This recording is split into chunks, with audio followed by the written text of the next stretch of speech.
नमस्कार मैत्रिणींनो, साचीत मॉम किचनमध्ये तुम्हा सर्वांचं स्वागत आहे। आज आपण बनवणार आहोत आरोग्यवर्धक शेवग्याच्या शेंगांची भाजी। तुम्ही जर माझ्या चॅनलवर नवीन असाल तर माझ्या चॅनलला लाईक करा, शेअर करा, सबस्क्राइब करा। चला तर मग जास्त वेळ न घालवता रेसिपीला सुरुवात करूया। साहित्य पाहूया। 10-12 शेवग्याच्या शेंगा मी अशा कापून घेतलेल्या आहेत। त्यांचे साली जास्त काढायचे नाही, नाहीतर शिजताना त्या खूप गाळ होतात आणि सालीमध्ये खूप चव असते। मिठाच्या पाण्यात भिजत घातलेले आहेत। हे लाल तिखट घेतलेलं आहे, अर्धा चमचा मी गरम मसाला घेतलेला आहे, पाव चमचा मी हळद घेतलेली आहे, थोडीशी कोथिंबीर घेतलेली आहे, 1 चमचा मी धने घेतलेले आहे, थोडंसं आलं घेतलेलं आहे, थोडेसे लसूण पाकळ्या घेतलेल्या आहेत, हे सुकं खोबरं आहे, एक मध्यम आकाराचा कांदा उभा चिरून घेतलेला आहे, 1 चमचा मी तीळ घेतलेला आहे, अर्धा चमचा मी खसखस घेतलेले आहे आणि 1 चमचा मी धने घेतलेले आहे। गॅसवर एक लोखंडी कढई ठेवलेली आहे, त्यात एक छोटी पळी तेल टाकलेलं आहे मी, ते गरम झालेलं आहे। आता आपण खोबरं टाकायचं आहे। खोबरं चांगलं सोनेरी रंग येईपर्यंत आपल्याला भाजून घ्यायचं आहे।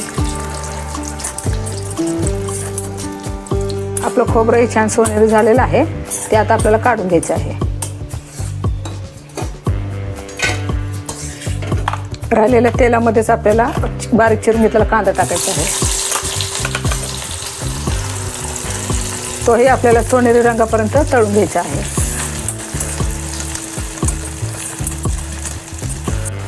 कांदा ही सोनेरी रंगावर परतून घेतलेला आहे, तो आता आपण काढून घ्यायचा आहे।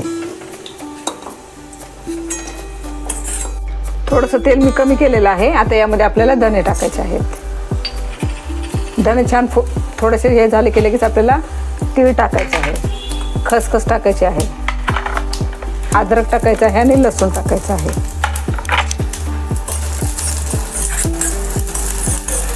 थोडीशी कोथिंबीर टाकायची आहे।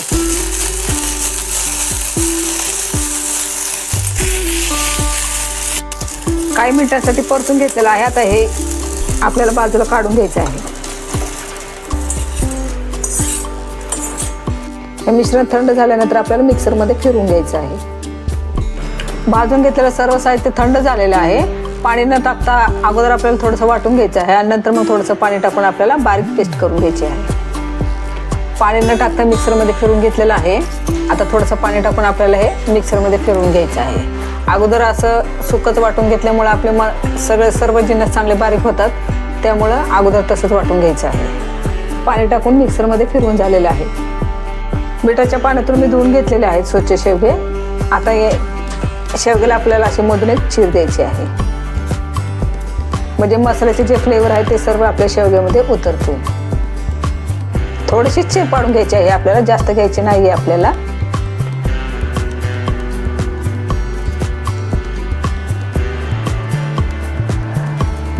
कढईमध्ये मी एक छोटी पळी तेल टाकलेलं आहे। आता आपल्याला वाटून घेतलेला मसाला टाकायचा आहे।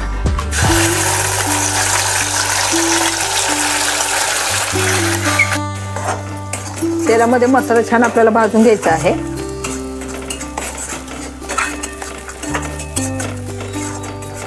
मसाल्याला चांगलं तेल सुटलेलं आहे। आता आपण घेतलेले मसाले टाकायचे आहेत। लाल तिखट, हळद आणि गरम मसाला, तेही छान एकजीव करायचं आहे।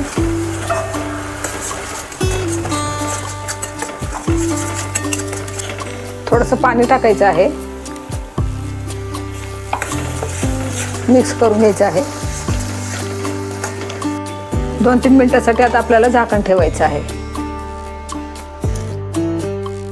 2 मिनिटं झालेले आहेत। आता आपण झाकण खोलून पाहूया। मसाला छान तेल सुटलेला आहे, तुम्ही पाहू शकताय। आता आपल्याला शेवग्याच्या शेंगा टाकायच्या आहेत, त्याही या मसाल्यामध्ये छान परतून घ्यायच्या आहेत आपल्याला।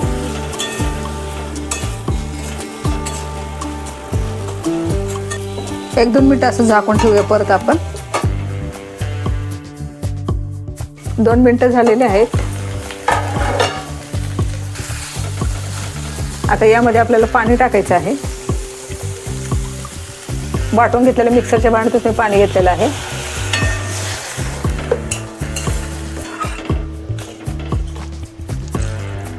1-1.5 ग्लास मी पाणी टाकलेलं असेल। आता चवीनुसार मीठ टाकायचं आहे आपल्याला। आता 5-10 मिनिटांसाठी आपल्याला शेवगे चांगले शिजवून घ्यायचे आहेत। 5-10 मिनिटं झालेली आहेत। मध्ये मी एकदा थोडंसं हलवून घेतलं होतं शेवग्यांना। आता आपण चेक करूया शेवगा शिजलेला आहे की नाही। आपला शेवगा छान शिजलेला आहे। थोडीशी कोथिंबीर टाकूया। अशाच नवनवीन रेसिपी पाहण्यासाठी माझ्या चॅनलला लाईक करा, शेअर करा, सबस्क्राईब करा। पुन्हा भेटूया एका नवीन रेसिपी सोबत। तोपर्यंत पौष्टिक खा आणि मस्त राहा। धन्यवाद।